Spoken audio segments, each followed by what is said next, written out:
This is a video recording of lesson 9.3 and a little bit of lesson 9.4 in your GoMath workbook, chapter 9 for 4th grade.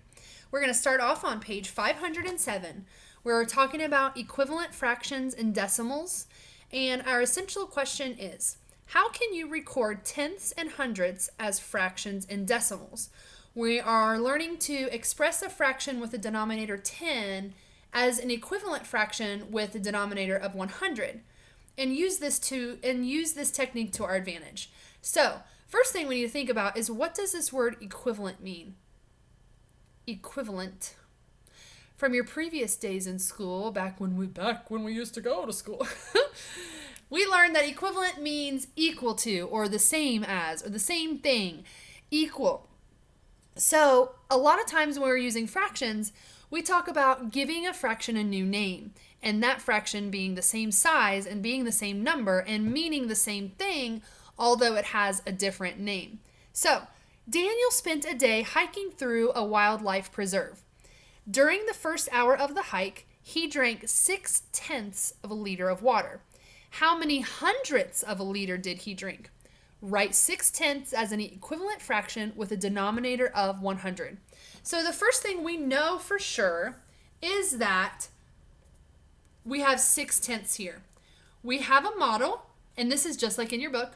In the model, the model is divided into 10 tenths, which makes 100. That's the whole piece is 100, and so which is tenths in this instance. I'm getting ahead of myself. So 6/10. When we have this, how many of these lines, sticks, longs as we call them, are we going to color in? 6 is right. We're going to color in 6 of those. So that's going to give us 6/10. So we're going to color in 6 of them. 4, 5, 6. We have 6/10 colored in, and that is what you should do in your workbook right there. Now, when we add what they have in their model, they now have a model of hundredths. Remember, the sound at the end of that word is very important. If you just say tens or hundreds, that's the wrong thing. And we're not talking about that. We're talking about tenths and hundredths. And so it's very important that you have those endings on there, okay? 6/10, how many, if we color in the same amount, now that there are 10 little boxes in each line, how many hundredths have we colored? If you're saying 60, you are right. We have 60 hundredths. And this is what you should have in that section of your workbook right there. Now, when we do that, on the part where it says record, we are going to be multiplying. I always tell my students, whatever you do to the bottom, you must do to the top. So we are going to multiply 6/10 by a number to change it into a different number. So on your workbook, it has 2 little blue boxes. What are we multiplying by here? In order to change that 10 to a 100, we're multiplying by 10. Whatever we do to the bottom, we must do to the top. So 6 times 10 equals 60. 60 hundredths is the same thing as 6/10. It's a different fraction, has a new name, but it has the same amount of stuff. It's the same size, it's the same thing, it just has a different name. Now, on where it says another way, it says, write 6/10 as a decimal. Now, you have a place value chart. Think about it as it says 6/10 is the same as 6/10 and 0 hundredths. So, we're going to we have 0 ones, then we have our decimal point, we have 6/10, and we have 0 hundredths. This is what you're going to have in your workbook right there. So, Daniel drank 60 hundredths, 60 over 100 for your fraction, or 6/10 for your 60 hundredths for your decimal.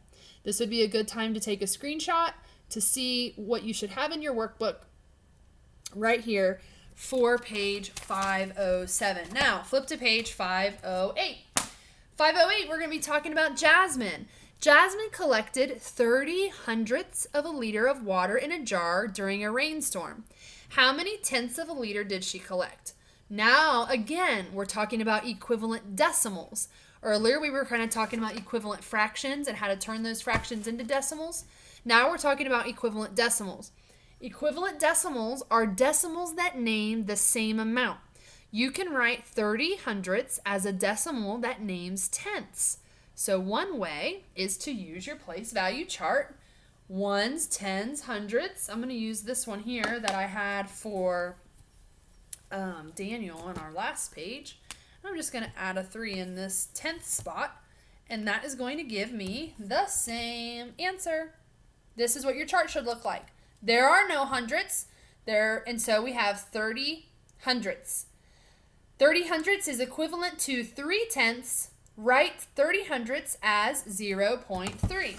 So 30 hundredths, which we just wrote in our chart, is equivalent to 3 tenths.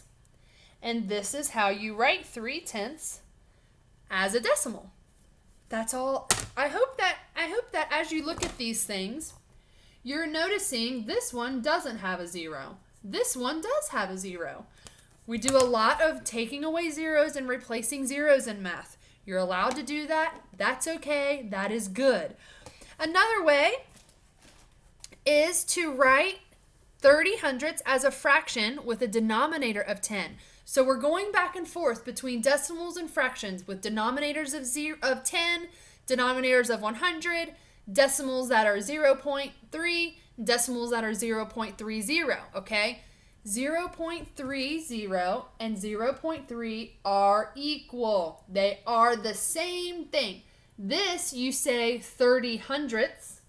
This you say 3 tenths. It means the same thing. So let's add under here the fraction that goes here with these. 30 hundredths, 30 hundredths.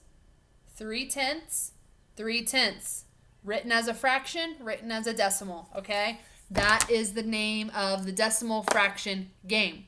Let's talk real quick about how we got there. Let's talk about the math that goes behind that, the operations that create this to be true. Write 30 hundredths as an equivalent fraction with a denominator of 10. So, down at the bottom of the box in page 508, inside that green box still, we have 30 hundredths divided by what? What are we going to divide here to get to here? This is where we're headed. We're going to divide this by 10. Whatever you do to the bottom, you must do to the top. We're going to divide this here by 10. What's that going to make this equal to? 30 hundredths is equal to 3 tenths. Same fraction, same size, new name. That's all. 30 hundredths is equal to 3 tenths. Here is your green box for your screenshot opportunity. I thought if I smiled pretty for your screenshot, you'd rather have that and then except for me looking grumpy. Just playing. All right. That is your lesson for 9.3.